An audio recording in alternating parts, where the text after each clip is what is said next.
ಮೊನ್ನೆ ತಾನೇ ಮಾನ್ಯ ಮುಖ್ಯಮಂತ್ರಿಯವರು ಉಪಮುಖ್ಯಮಂತ್ರಿಯವರು ಸೇರಿ ಸ್ಪಷ್ಟವಾಗಿ ಹೇಳಿದ್ದಾರೆ, ಎಲ್ಲವನ್ನು ಹೈಕಮಾಂಡ್ ಕೈಯಲ್ಲಿದೆ, ಅವರ ಅಂಗಳದಲ್ಲಿದೆ ಅಂತ. ಈಗ ಬಹುಶಃ ನಿನ್ನೆ ಸಾಯಂಕಾಲ ಕೂಡ ಶ್ರೀಮತಿ ಸೋನಿಯಾ ಗಾಂಧಿ ಅವರು, ರಾಹುಲ್ ಗಾಂಧಿ ಅವರು, ಮಲ್ಲಿಕಾರ್ಜುನ ಖರ್ಗೆ ಸಾಹೇಬರು ಎಲ್ಲರೂ ಸೇರಿ ಒಂದು ಮೀಟಿಂಗ್ ಕೂಡ ಮಾಡಿದ್ದಾರೆ. ಇವಾಗ ಇರ್ತಕ್ಕಂತ ಏನ್ ಮಾಡ್ಬೇಕು ಅಂತ ಒಂದು ಸರಿಯಾದ ರೀತಿಯಿಂದ ಒಂದು ತೀರ್ಮಾನ ತಗೊಳ್ತಾರೆ. ಈಗಂತೂ ಬಹುಶಃ ಎಲ್ಲ ನಾವು ಟಿವಿಯಲ್ಲಿ ಮೀಡಿಯಾದಲ್ಲಿ ನೋಡ್ತಾ ಇದ್ವಿ, ದಿನನಿತ್ಯ ಎದ್ದೇ ಬರ್ತಾ ಇತ್ತು. ಇವಾಗ ಈ ಒಂದು ಸೆಷನ್ ಮುಗಿಯವರೆಗೆ ಪಾರ್ಲಿಮೆಂಟ್ ಸೆಷನ್ ಕೂಡ 19ನೇ ತಾರೀಕು ಮುಗಿತದೆ, ಮತ್ತೆ ನಮ್ಮ ಅಸೆಂಬ್ಲಿ ಸೆಷನ್ ಕೂಡ 19ನೇ ತಾರೀಕು ಮುಗಿತದೆ. ಅವಾಗ ತನಕ ಇದ್ರ ಬಗ್ಗೆ ಏನು ಮಾತುಕತೆ ಆಗಲ್ಲ ಅಂತ ನಾನು ಅದಾದ್ಮೇಲೆ ಆಗುತ್ತೆ ಸರ್ ಹಾಗಾದ್ರೆ ಆಗ್ಲೇಬೇಕಲ್ಲ. ಅದಾದ್ಮೇಲೆ ಆಗ್ಬೋದು, ಜನವರಿಯಲ್ಲೂ ಆಗ್ಬೋದು, ಫೆಬ್ರವರಿಯಲ್ಲೂ ಆಗ್ಬೋದು, ಡಿಸೆಂಬರ್ ಅಲ್ಲೂ ಆಗ್ಬೋದು. ಇದು ಒಂದ್ಸತಿ ಎಲ್ಲರೂ ಕೂತ್ಕೊಂಡು ಮಾತಾಡ್ತಾರೆ, ಏನ್ ತೊಂದರೆ ಅಂತೂ ಏನಿಲ್ಲ. ಇವಾಗ ಮುಖ್ಯಮಂತ್ರಿಯವರು ಮತ್ತೆ ಉಪಮುಖ್ಯಮಂತ್ರಿ ಅವರೇ ಸ್ಪಷ್ಟವಾಗಿ ಒಂದು ಪ್ರೆಸ್ ಮೀಟ್ ಮಾಡಿದಾರೆ ಅಂದ್ರೆ ಏನ್ ತೊಂದರೆನೇ ಇಲ್ಲ.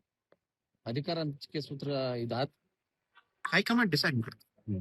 ಹೈಕಮಾಂಡ್ ಡಿಸೈಡ್ ಮಾಡ್ತಾರೆ. ಸಚಿವ ಸಂಪುಟ ಪುನರಚನೆ ಆಗ್ತದೆ, ರೀಶಫಲ್ ಆಗ್ತದೆ ಅಂತ ಹೇಳಿದ್ರು. ಬಹುಶಃ ಇವಾಗ ಜಾನ್ವರಿಯಲ್ಲಿ ಮಾಡ್ತಾರಂತ ಮಾತು ಕೇಳಿ ಬಂದಿದೆ. ಜನವರಿಯಲ್ಲೂ ಆಗ್ಬೋದು, ಇಲ್ಲಾಂದ್ರೆ ಜನವರಿ ಫೆಬ್ರವರಿ ಆಗ್ತದೆ ಅಂತ ನಂಗೆ ಒಂದು ವಿಶ್ವಾಸ ಇದೆ. ಮೊನ್ನೆ ತಾನೇ ಮಾನ್ಯ ಮುಖ್ಯಮಂತ್ರಿಯವರು ಉಪಮುಖ್ಯಮಂತ್ರಿಯವರು ಸೇರಿ ಸ್ಪಷ್ಟವಾಗಿ ಹೇಳಿದ್ದಾರೆ, ಎಲ್ಲವನ್ನು ಹೈಕಮಾಂಡ್ ಕೈಯಲ್ಲಿದೆ, ಅವರ ಅಂಗಳದಲ್ಲಿದೆ ಅಂತ. ಈಗ ಬಹುಶಃ ನಿನ್ನೆ ಸಾಯಂಕಾಲ ಕೂಡ ಶ್ರೀಮತಿ ಸೋನಿಯಾ ಗಾಂಧಿ ಅವರು, ರಾಹುಲ್ ಗಾಂಧಿ ಅವರು, ಮಲ್ಲಿಕಾರ್ಜುನ ಖರ್ಗೆ ಸಾಹೇಬರು ಎಲ್ಲರೂ ಸೇರಿ ಒಂದು ಮೀಟಿಂಗ್ ಕೂಡ ಮಾಡಿದ್ದಾರೆ. ಇವಾಗ ಇರ್ತಕ್ಕಂತ ಏನ್ ಮಾಡ್ಬೇಕು ಅಂತ ಒಂದು ಸರಿಯಾದ ರೀತಿಯಿಂದ ಒಂದು ತೀರ್ಮಾನ ತಗೊಳ್ತಾರೆ. ಈಗಂತೂ ಬಹುಶಃ ಎಲ್ಲ ನಾವು ಟಿವಿಯಲ್ಲಿ ಮೀಡಿಯಾದಲ್ಲಿ ನೋಡ್ತಾ ಇದ್ವಿ, ದಿನನಿತ್ಯ ಎದ್ದೇ ಬರ್ತಾ ಇತ್ತು. ಇವಾಗ ಈ ಒಂದು ಸೆಷನ್ ಮುಗಿಯವರೆಗೆ ಪಾರ್ಲಿಮೆಂಟ್ ಸೆಷನ್ ಕೂಡ 19ನೇ ತಾರೀಕು ಮುಗಿತದೆ, ಮತ್ತೆ ನಮ್ಮ ಅಸೆಂಬ್ಲಿ ಸೆಷನ್ ಕೂಡ 19ನೇ ತಾರೀಕು ಮುಗಿತದೆ. ಅವಾಗ ತನಕ ಇದ್ರ ಬಗ್ಗೆ ಏನು ಮಾತುಕತೆ ಆಗಲ್ಲ ಅಂತ ನಾನು ಅದಾದ್ಮೇಲೆ ಆಗುತ್ತೆ ಸರ್ ಹಾಗಾದ್ರೆ ಆಗ್ಲೇಬೇಕಲ್ಲ. ಅದಾದ್ಮೇಲೆ ಆಗ್ಬೋದು, ಜನವರಿಯಲ್ಲೂ ಆಗ್ಬೋದು, ಫೆಬ್ರವರಿಯಲ್ಲೂ ಆಗ್ಬೋದು, ಡಿಸೆಂಬರ್ ಅಲ್ಲೂ ಆಗ್ಬೋದು. ಇದು ಒಂದ್ಸತಿ ಎಲ್ಲರೂ ಕೂತ್ಕೊಂಡು ಮಾತಾಡ್ತಾರೆ, ಏನ್ ತೊಂದರೆ ಅಂತೂ ಏನಿಲ್ಲ.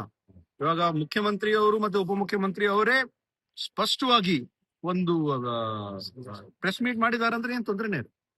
ಅಧಿಕಾರ ಹಂಚಿಕೆ ಸೂತ್ರ ಇದಾದ ಹೈಕಮಾಂಡ್ ಡಿಸೈಡ್ ಮಾಡ್ತಾರೆ. ಹೈಕಮಾಂಡ್ ಡಿಸೈಡ್ ಮಾಡ್ತಾರೆ. ಸಚಿವ ಸಂಪುಟ ಪುನರಚನೆ ಆಗ್ತದೆ, ರೀಶಫಲ್ ಆಗ್ತದೆ ಅಂತ ಹೇಳಿದ್ರು. ಬಹುಶಃ ಇವಾಗ ಜಾನ್ವರಿಯಲ್ಲಿ ಮಾಡ್ತಾರಂತ ಮಾತು ಕೇಳಿ ಬಂದಿದೆ. ಜನವರಿಯಲ್ಲೂ ಆಗ್ಬೋದು, ಇಲ್ಲಾಂದ್ರೆ ಜನವರಿ ಫೆಬ್ರವರಿ ಆಗ್ತದೆ ಅಂತ ನಂಗೆ ಒಂದು ವಿಶ್ವಾಸ ಇದೆ. ಮೊನ್ನೆ ತಾನೇ ಮಾನ್ಯ ಮುಖ್ಯಮಂತ್ರಿಯವರು ಉಪಮುಖ್ಯಮಂತ್ರಿಯವರು ಸೇರಿ ಸ್ಪಷ್ಟವಾಗಿ ಹೇಳಿದ್ದಾರೆ, ಎಲ್ಲವನ್ನು ಹೈಕಮಾಂಡ್ ಕೈಯಲ್ಲಿದೆ, ಅವರ ಅಂಗಳದಲ್ಲಿದೆ ಅಂತ. ಈಗ ಬಹುಶಃ ನಿನ್ನೆ ಸಾಯಂಕಾಲ ಕೂಡ ಶ್ರೀಮತಿ